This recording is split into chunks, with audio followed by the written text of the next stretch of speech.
Citizens, how's your spirit? Oops, forgot to do the brightness. Hold on.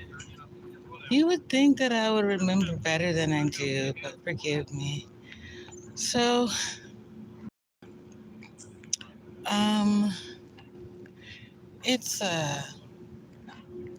probably about 8:30 at this point. Yeah, look at God. And I woke up. Well, to be honest, I went to bed last night tired of listening.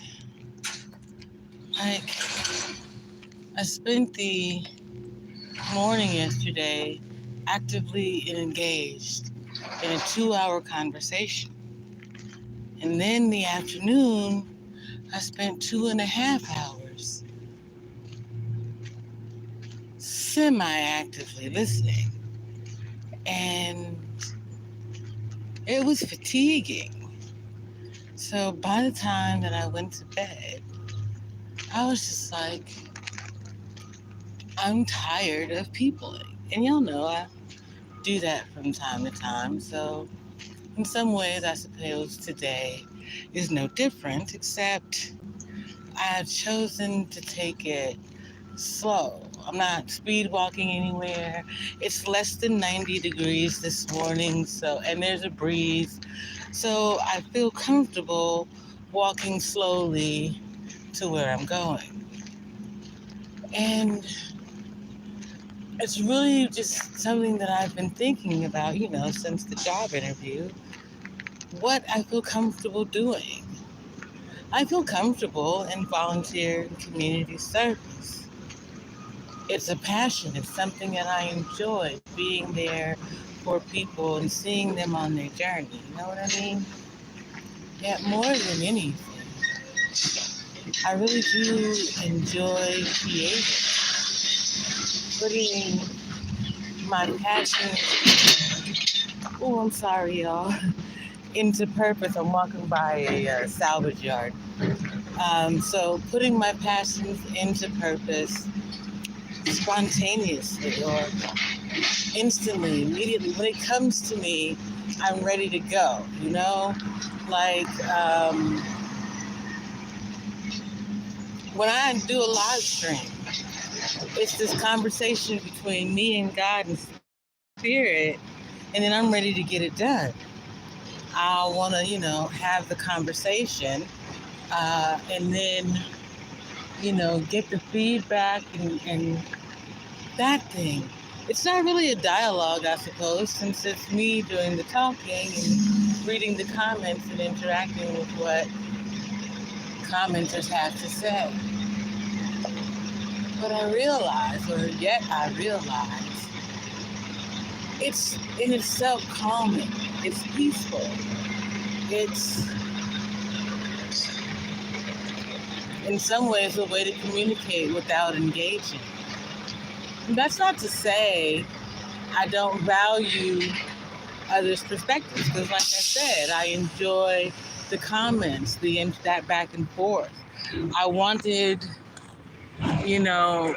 my live streams to feel like a conversation with the community. It's just that maybe I was leading it, but we're talking about the things that are important on a holistic level. But we start at the micro and we end up at the macro, or sometimes we do it in reverse. Yet we cover a range of things, and that can get done in an hour. And then we can leave with homework, a plan of what to do until we meet again, and to leave you in a positive headspace while considering how to remain positive on your journey. And there's some beauty in that, in my eyes. It's its own level of comfort. It's almost as if there's closure in each stream, though there's a running theme. You know, which is kind of like what you want life to be. We're going to have these emotional ups and downs. We're going to go back and forth, and there are going to be things we've got to figure out. Yet, if we can get it done without doing harm or without fighting back, that's the most important thing. That's healthy interaction, healthy communication. And I think that that was the first thing that I realized when I became a content creator. People don't communicate in healthy ways. Oftentimes it's very combative. It's very, in some ways, it's fight, flight, or freeze. It's like people communicate their PTSD rather than explaining it, recognizing that it's in them. And it's a journey that you have to deal with possibly for a lifetime. And I say possibly because I believe that one can heal the mind, that one can heal the body, that you can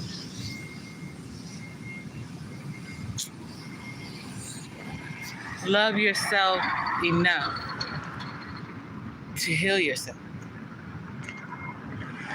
to repair the damage. Now, that doesn't mean that your mind is going to work the same. It's rewiring for a reason.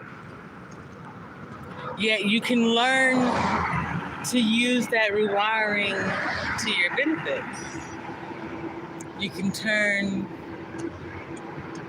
those traumas into teachable moments for self, and then eventually into health and well-being.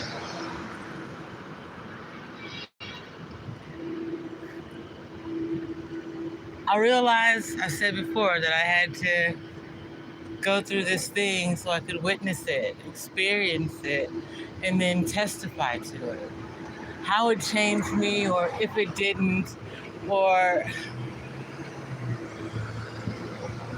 what I could glean from it that could be usable on my own journey. As wonderful as it felt yesterday and today to have so many people say, you got this, you're gonna get it, you're perfect for this job, I realize they may not be ready for me. I'm a different kind of being. I'm a healer, a light worker. I am a light being. I have the gift of sight, the gift of clairvoyance in a host of ways, clairsentience, a couple of other things. I am a pass-through, a medium, the ability to allow a spirit to use my vessel to speak without losing me. These are gifts that were given to me by the Most High. They were given to me as a small child, yet I wasn't able to recognize them until I was able to be still, calm, quiet. So today, I wonder, just going back into someone else's workspace, somehow diminish that. Not to say that I won't still be able to do it, yet I won't be able to focus on what God has given me, because then it'll be about someone else's mission and ministry. And we've come a long way together, me and my little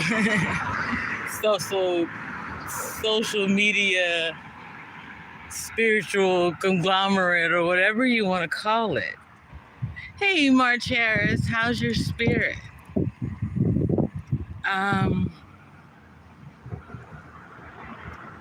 I want to be able to continue to do that and not ever have to worry about someone telling me, well, you got to get this thing up or you got to give up your job.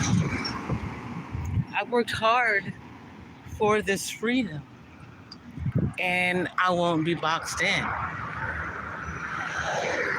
There's always someone trying to put a label on us, you know, angry black woman, addict, womanizer, colonizer, demonizer. I'm great, March. Thank you for asking. I'm glad you're doing good. I am just kind of, even though it's not peaceful on this main road, I'm enjoying the peace of just being with me. And I'm pretty sure that's what I realized more than anything. Now, working in this space and living in that space are two different things. Yet simultaneously, I recognize the need for a whole lot of peopling. And while I am personable, I am not a people pleaser. While I want to empower people, I won't give over my power to people.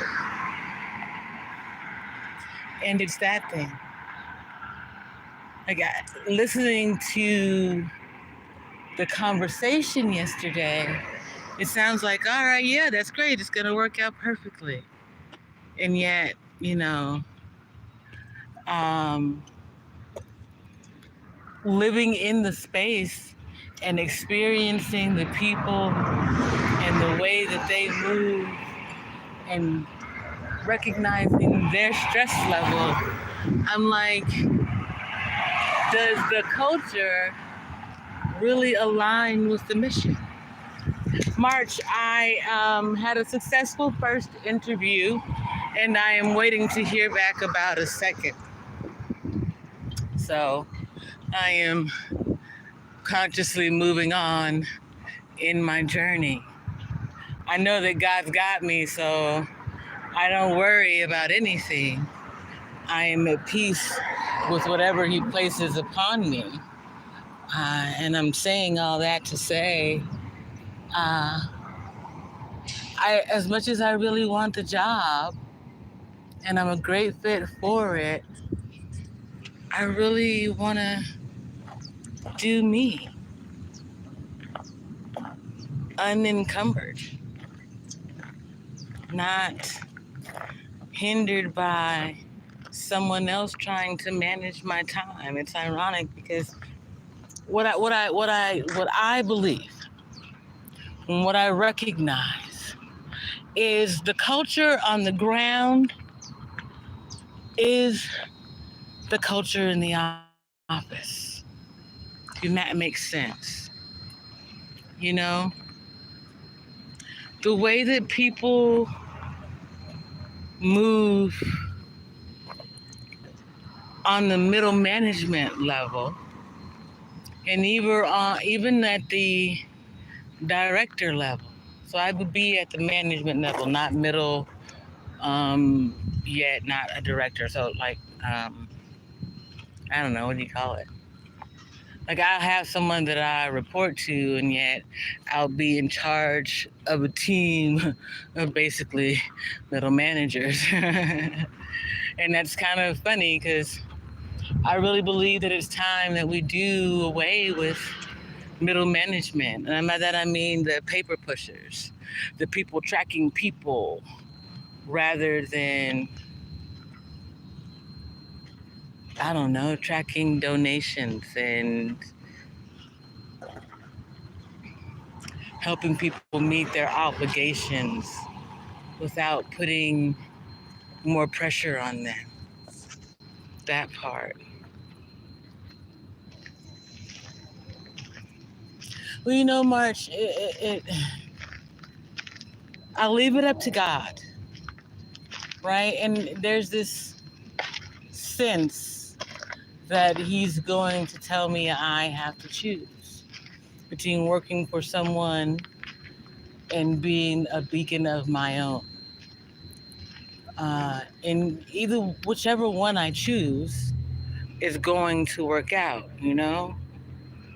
And yet I realize I would rather be a beacon of hope for other people by continuing to be me and create the existence that I want to see than bend the knee to even nonprofit corporate culture.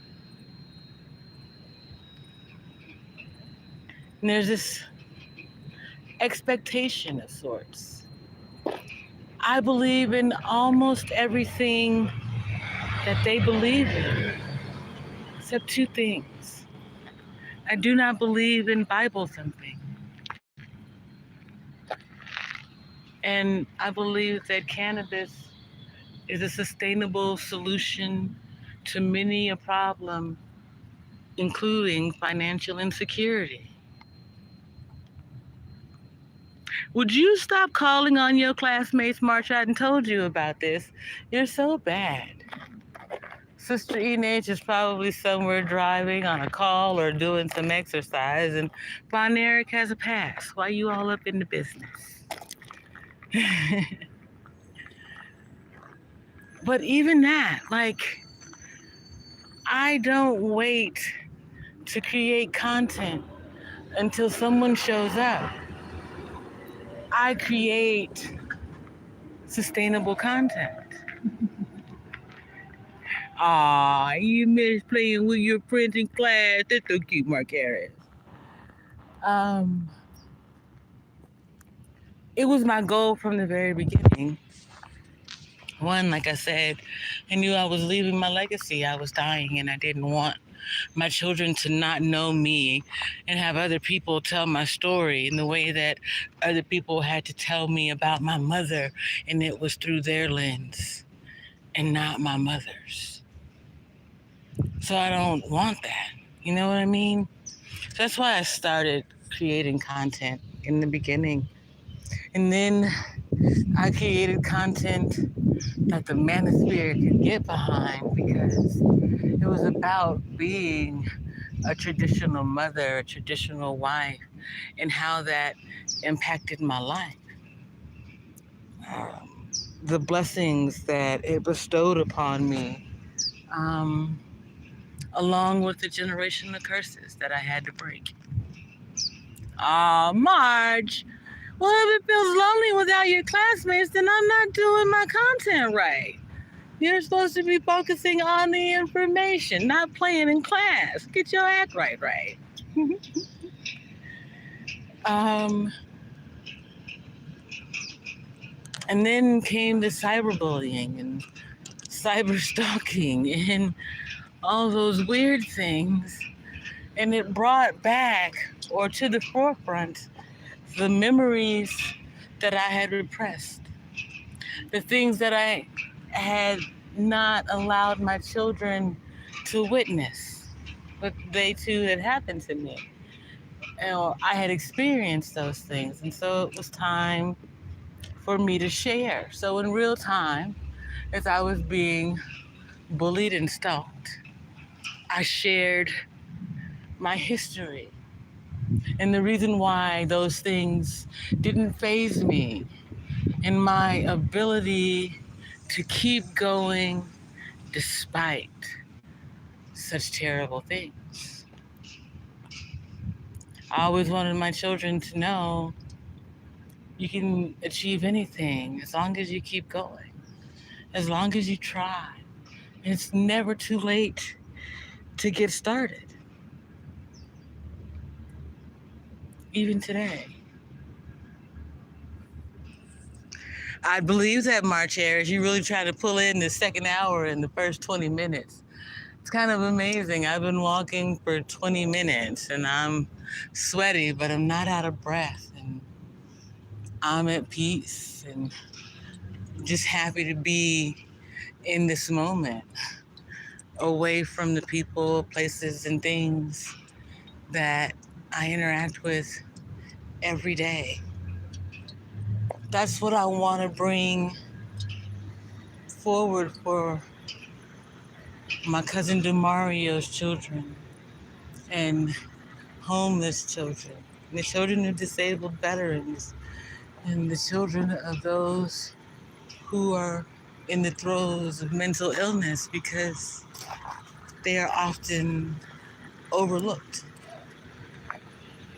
neglected, told that their feelings, while valid, aren't important in the moment. And that I can't tolerate. You're, you're funny, March. You are absolutely funny. He's like, I see where you get it. Yeah, I get it from you. Don't mess this up. Um,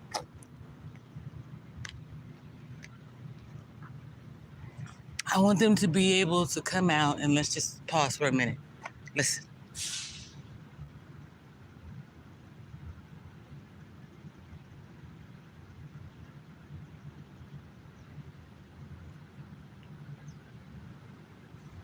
To be able to come out and enjoy the peace of nature, you know? To listen to birds chirping without a loud ass train going by or a semi or, you know, people excessively expressing themselves when a couple of words will do. That gets pretty exhausting. You know what? Before I go inside, I'm just going to sit down for a bit. Because once I go inside, I have to communicate with people. And I really like my peace. I really enjoy not, if that makes sense. Wow, listen, I do not know what this is, but hold on. You see, this is an interesting setup for a table. I don't quite know what's happening here, but we're gonna go ahead and try to make use of it. Hold on, let me turn around. Camera, that is. And we're gonna sit down and see if we can't stand y'all up in front of me. Ta-da! There we go. I know, right, March? Look at God. First of all, I found my messy tribe on the internet and my allies in a homeless shelter. Second, he magically put together this messy table right where I needed it to be so that I could sit and speak with you all freely.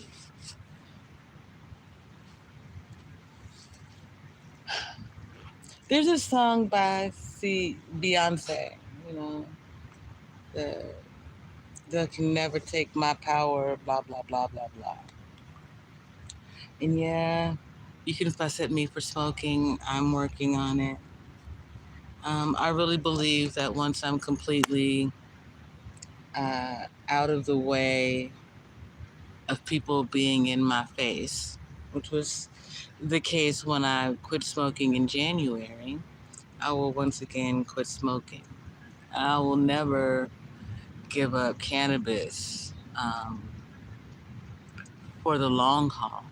Yet, a couple of months to recognize that the spirit is in me and the cannabis just makes it flow a little more freely. Well, okay, we've done that thing. You know, that's one of the things, like recognizing or realizing, well, never mind. It says it's tobacco-free campus, so I'll wait. See, I can behave. It's ironic because I wouldn't have seen that sign a minute ago. But, you know, just happened to sit right here and look up and there it is. So I can wait. Anyway, um, it's it's amazing. Like at the end of the day yesterday, I was told, you can come back in 30 days. When you come back, it's gonna be this, this, and this. You can't do the things that you've been doing. And I'm like, hmm, that sounds excessively controlling. So I don't know, you know. And then an opportunity of freedom was offered to me,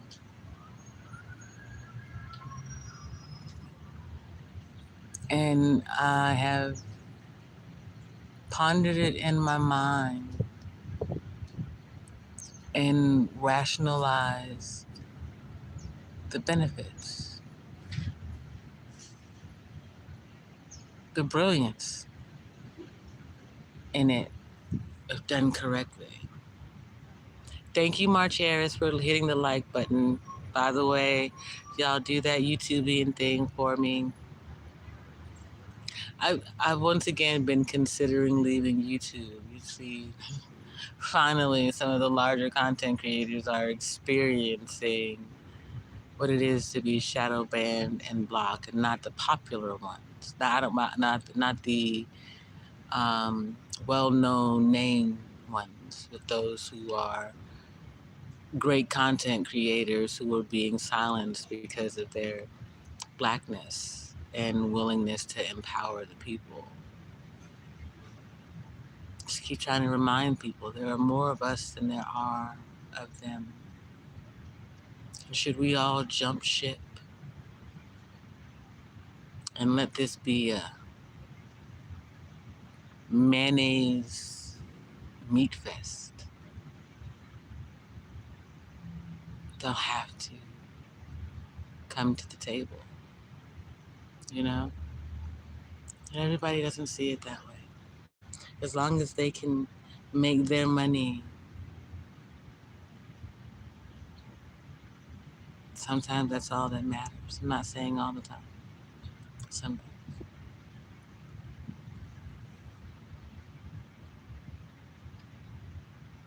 For me, while I would like to make money because we all need means, money's not the metric.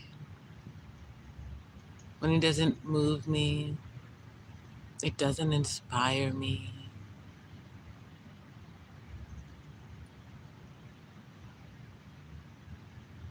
It doesn't make me feel more free.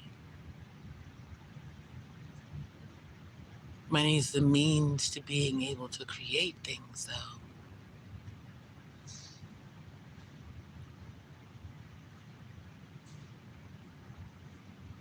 At some point, your means and the dream have to come together. That's why I can see the value in this position, and yet it's not really my dream that I would be supporting by putting 8 to 10 hours into this program every day. You see, I would be supporting someone else's dream, someone else's mission, while working on mine on the side.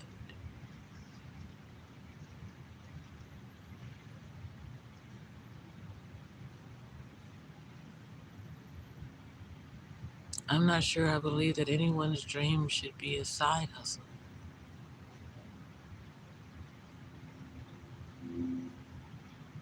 I believe in being the living, walking, talking embodiment of a thing. You're right, March. It is a tool, you know. They do talk to adults like they're children. And these people want to talk to everybody like you're a damn addict. And I'm like, that is not my issue. Don't try to make it my problem, because I'll become your solution and you're going to feel some type of way.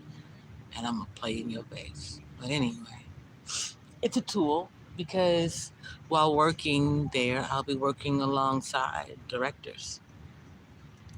and managers who've been in it for years. And there are things that I can pick up from them, I can learn from them, I can discern how to navigate when it's my time, so to speak. However, it's my time. You know what I mean? Even in this moment, there aren't a lot of people who speak about loving. Oh, they'll show you their relationship. They will talk to you about how they healed it through um, positive communication and being affectionate and yeah, right, March. I got a way of hitting folks in the throat.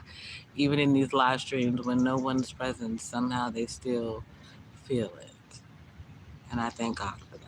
But even those who are married and claim love, they talk about the toxicity that their relationship went through first.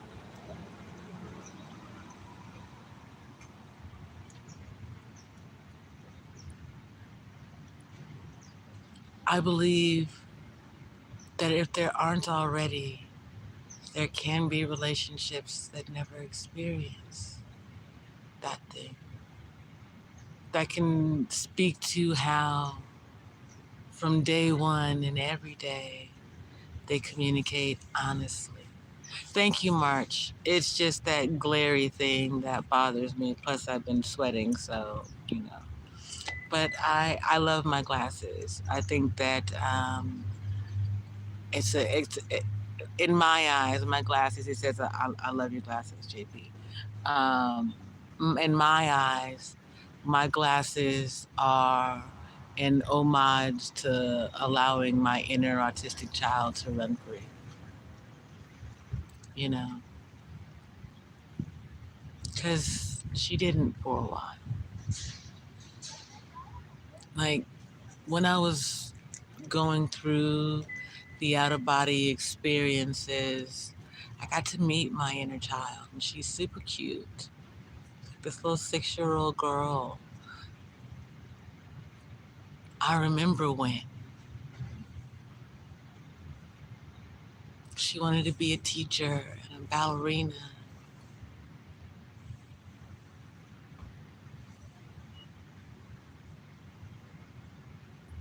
She even wanted to be a president at one point.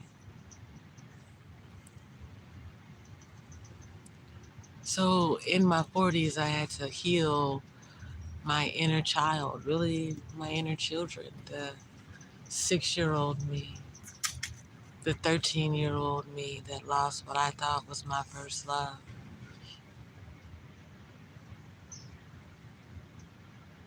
the 18-year-old me who slept with a man that I wasn't supposed to, 20-year-old me, pregnant and married to my stalker.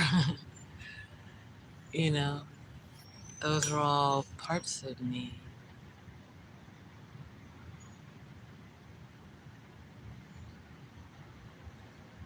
Those were all pieces of me that I had to pick up and heal and rebuild my life's journey.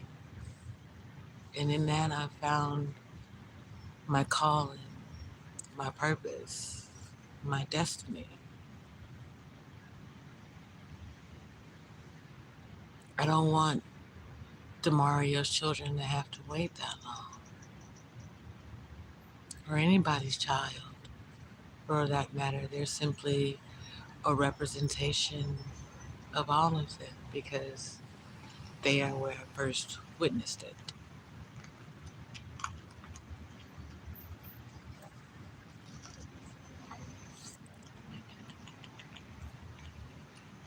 Forgive me, you all, watching this later because you may not be able to see the comments. March Harris is down here being messy, talking about he's my known, ready to get back up on that top rope. You know, I don't think I'm gonna need you to DDT anybody just yet, March. I think we're doing all right. You know, you got a tag team partner in the fight too, at least, alongside of you. So that's pretty cool.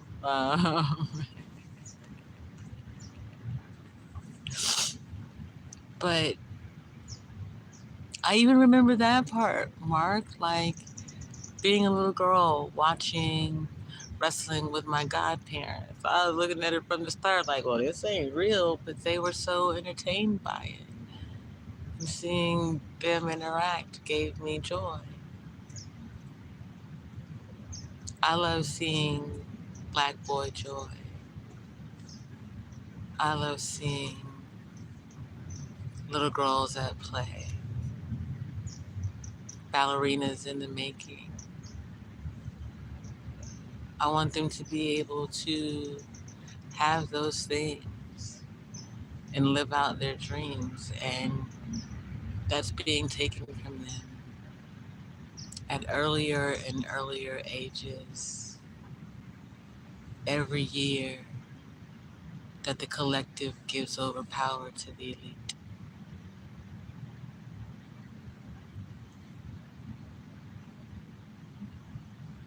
The more that we depend on technology,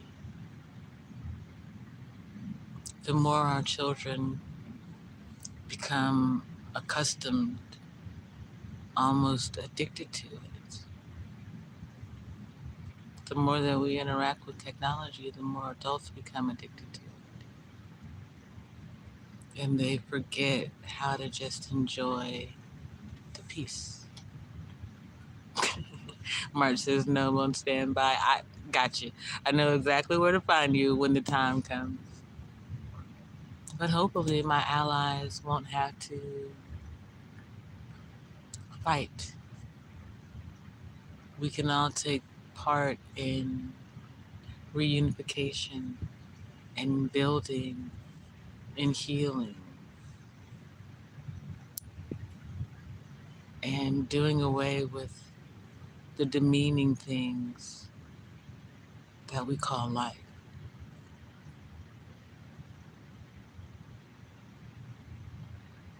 Oh, March.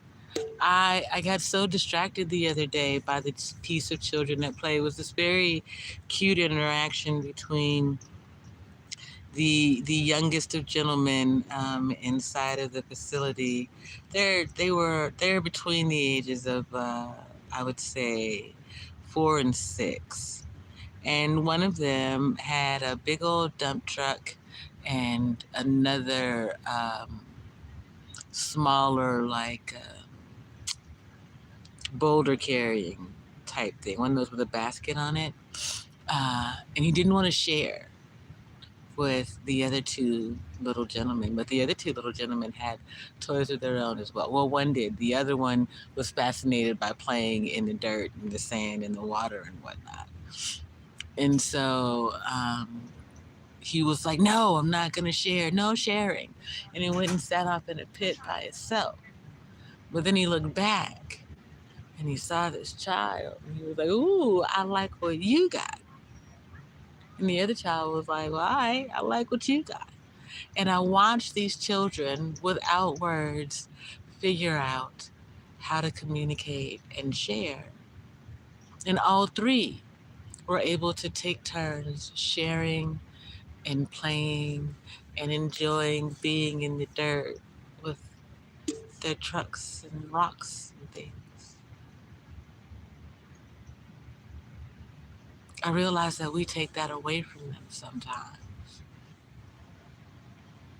by telling them not to share, don't go too far, you know, by hopping in and fixing the situation for them instead of allowing them to naturally communicate and figure out how to have it their way. One of the little gentleman is possibly on the spectrum, and you could see that when the other one wouldn't share with him, he didn't know what to do right away. His hands went up and then they went into his hair, and he began looking around like, well, what do I do now if I can't do that thing? And I made his mother aware. I was like, listen, you know, he's at that point where he's trying to figure out what to do. And he turned to the little boy and he was gonna say something. Then he looked back and he saw the water and the tree and the dirt, and he was like, that's my jam. And he went over and did that. And he gathered himself, recentered himself, and then went back later and was able to play without angry or emotional interaction. That's the beauty of uninterrupted humanness.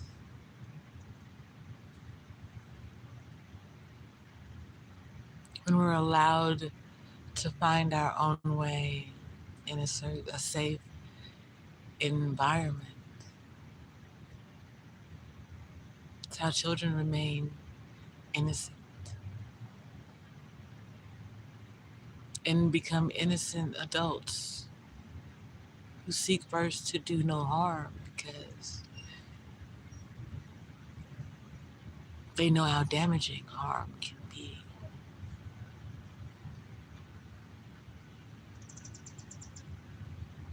That was the most important thing to me, and I couldn't have expressed it in those terms in my 20s or when I was 16 and I decided that I wanted to have my children early.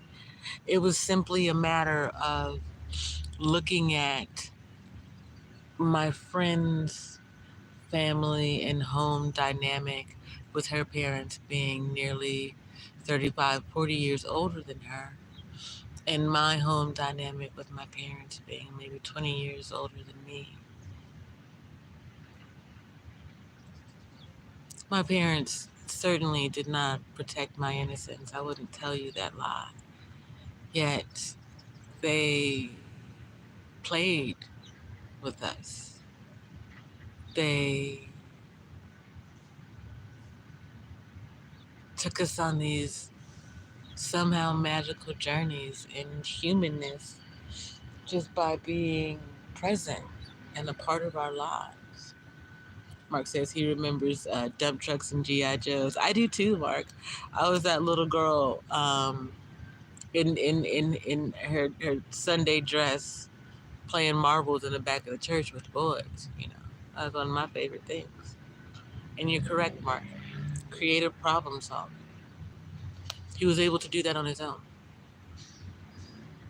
And when children are allowed to explore the world around them, they do amazing things. They'll surprise you time and time again. When they're able to express themselves through their means and not the means placed upon them, you recognize what we're truly capable of. And that's an amazing thing.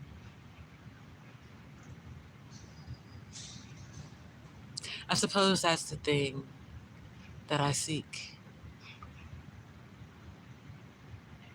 The ability to create unimpeded. Ooh, I am gonna like cry, I think. I'm trying not to. But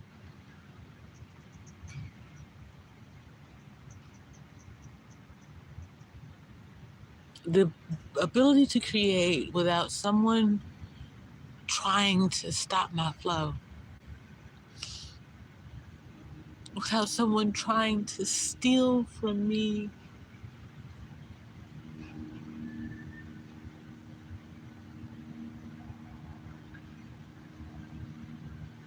the ability to bring forth beautiful things in a world full of ugly beings. To do that without hinder or harbor or infighting and backbiting and all the things that come in between,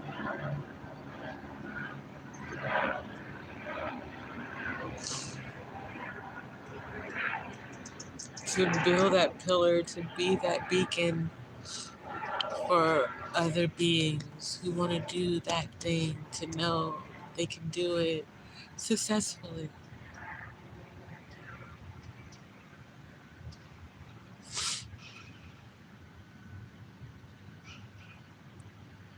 It's why I have done my best to remain independent.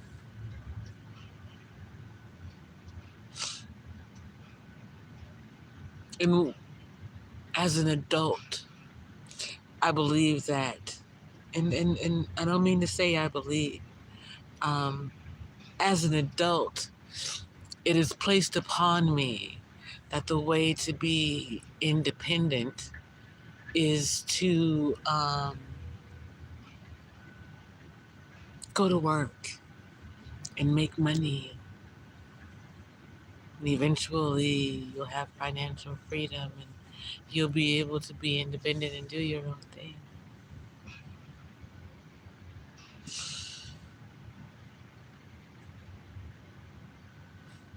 It's like mental slavery. Thank you, Marsh, for standing guard while I shed a couple of tears.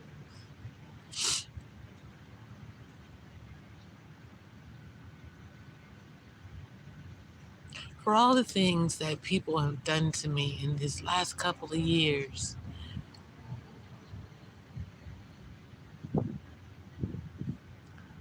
I don't wish them harm. I know that harm is going to come to them for the things that they have done because they've been more than egregious. You can't attempt to kill an innocent person,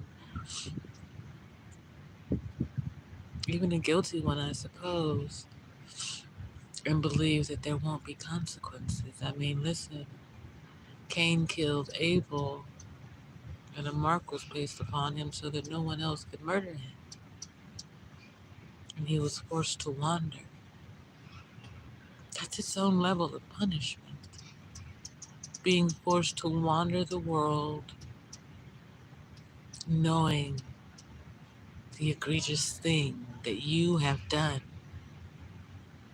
that not only are you not willing to tell anybody, but there is a mark upon you that speaks to the terrible thing that you have done. I agree, March. When you're controlled, you're limited. And I don't want to be controlled. I want to be controlling, and I don't want to control anybody. I want to give people responsibilities that offer them empowerment and enlightenment and the opportunity to be the people that they want to be. I don't know where I saw this post. I don't know on whose timeline or channel, so please forgive me. But there's a true statement. We're born with a false identity. We come out of the womb and we're given a name by someone else. We're given a number by someone else. We're given a religion, an identity that's not our own. And because of the way the world is structured today, we don't get to decide or become who we are until late in life. And I personally didn't want that for my sons. So I gave them the opportunity to determine the men that they wanted to be in their 20s, or really in their teens. I don't think that people recognize this thing, but when it comes to human growth and development, at the age of 6, you're autonomous. And so, in some ways, your personality is set. So that by 12 or 13, when you're coming into your young adulthood, You have a set way of thinking, so to speak, unless you've been given the opportunity to witness many a thing.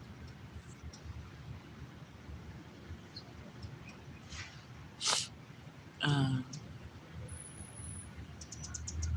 I agree with you, March Harris. The creative spirit will find a way out, even when boxed in, which is why, the advocates at this place can't stand me. Because when told, you got to do this, this, and this, I was like, okay, well, I know the rules of this life, and I'm going to bring you this, and you're going to have to do this, this, and this until you can show otherwise. And here it is at the end of my tenure, and now you want to say, you aren't going to compromise. Well, if you're not going to compromise, then how do you intend to stay alive? The world is changing around you. And if you can't communicate and compromise, where do you find allies? Or do you simply suck out the soul and energy of the ones who come to support you? Because they see the value in you, even if they cannot see the beauty in the things that you do.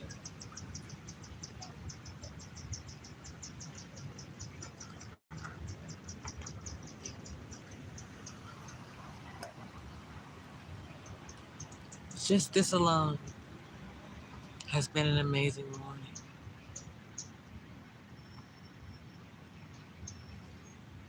Exactly, March. Yeah, our inner 6-year-olds are like, "Oh, we free. It's time to go," you know. And those 2 years, 2.5, living under COVID, if you didn't crack, you had to unpack your black and set your inner 6-year-old free. It's amazing how many people, though, chose to go back into the box, afraid of stepping out on faith to achieve their destiny.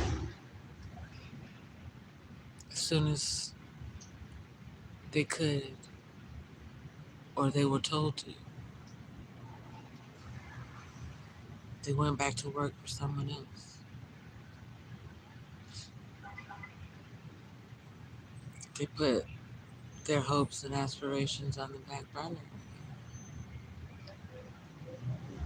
Or they only ever saw this opportunity as an investment strategy, not a lifelong journey in communication, art, finance, determination.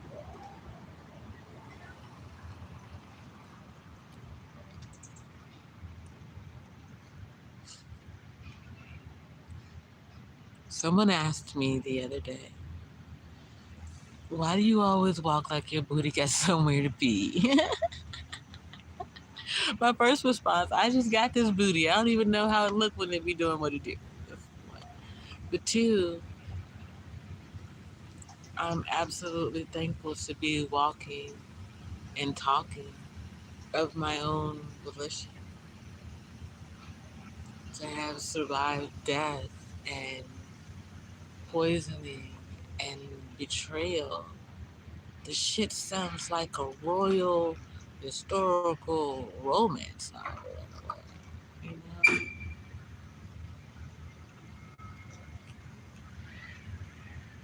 You know? Like someone keeps trying to write my story for me and eventually write me out of the picture, replace me with some other actor who can then make a character or a caricature out of me. You know, the way that Anton Daniels tried,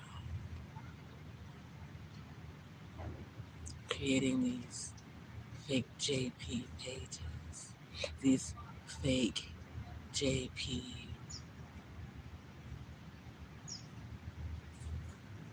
actors interpreting, those who would bend to knee to his way of thinking, and yet he recognized the value in me and knew I would never bend to knee, and he could never pay me. O'Shea Duke Jackson,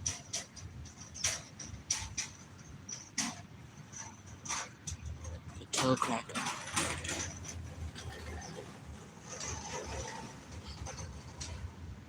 those who were never worth mentioning because, well, they were always copying me.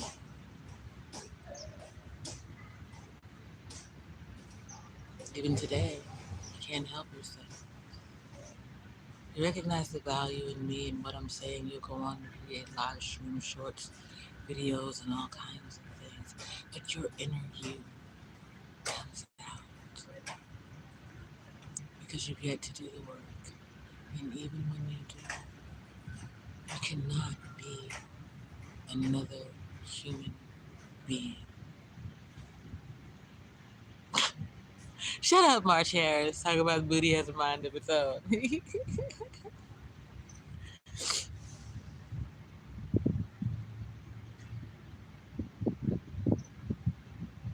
Let me see you spend an hour at peace, not talking down on any one human being or one group at large. Can you communicate with the world without expressing through trauma or traumatizing other people? Did I mention names just now? They targeted me first.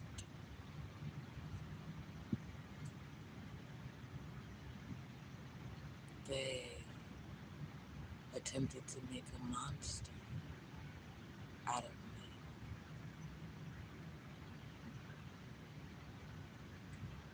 They sent all kinds of nasty, vile, despicable beings. And yet, as a tactic for this, still alright. No longer a phoenix, a unicorn. Uniquely me.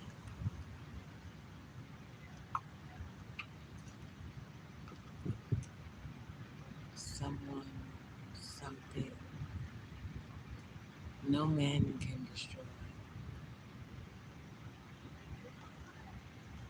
I'm going to live to a very ripe old age, thanks in part to the things that we've done. And more importantly, when I leave this earth, it will be because God called me home, kind of in the way of Enoch.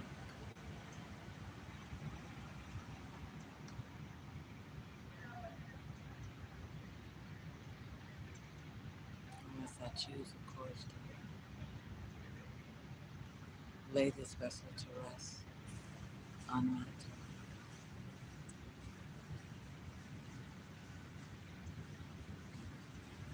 And I'm enjoying it at the moment. This peace, this. Listen, Marge, you are absolutely stop it.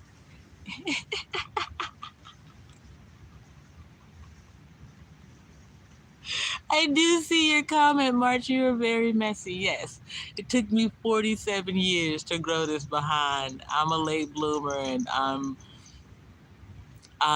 good with it. I'm gonna hit the gym sometime this week, possibly, and get back into this thing. But you're very messy. We gonna fight. We gonna fight. I'm gonna find you, and I'm gonna go ahead and rear naked choke you. But see, I think you might like that thing, so I gotta be careful. You're gonna get us in trouble out here.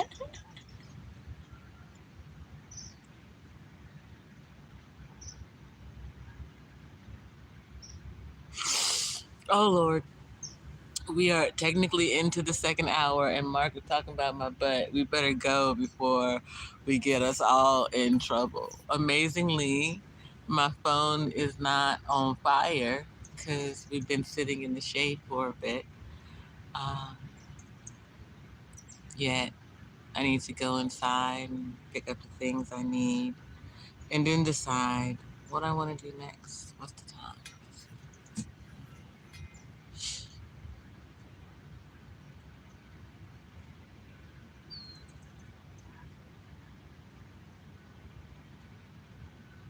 I kind of want to be at peace for as long as possible. And it's a beautiful day today. There's this tree and shade at the park that I enjoy going to.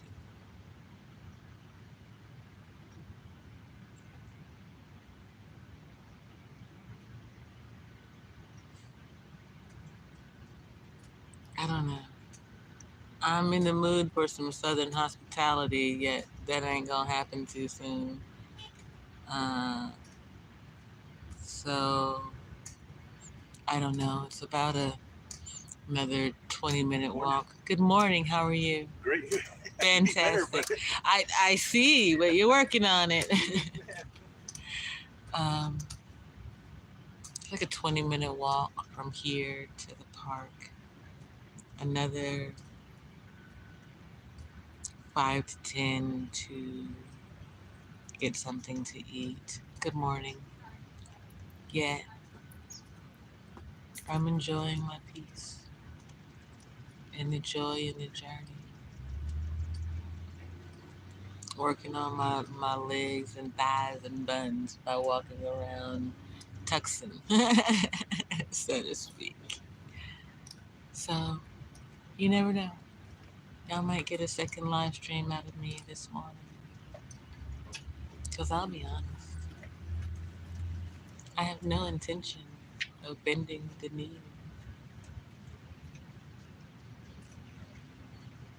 I like doing me and doing it with style and grace and confidence above all things. Oh my God, March! Guess what I get to do? Because the phone is sitting there. I'm so excited when I get to sign off today. It's been so long. I kind of miss it. Seeing other people do it, even celebrities, I recognize it started with me. People weren't worried about love, so they certainly wasn't doing that.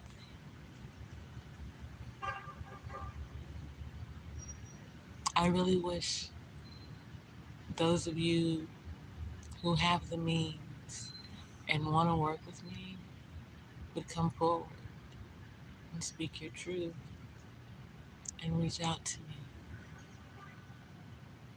It's heal.janine@gmail.com. JP, the aspiring matriarch @gmail.com. You can hit me up on Buy Me a Coffee, Instagram, Facebook, it's Chronic Citizen, Twitter it is too.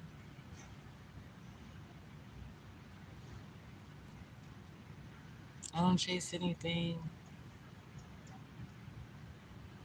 but my destiny, maybe. And even in that, God's found me. I know you can too. Thank you guys for hanging out with me. Remember that I love you and God does too. Keep your spirit in. I'll see you in the street.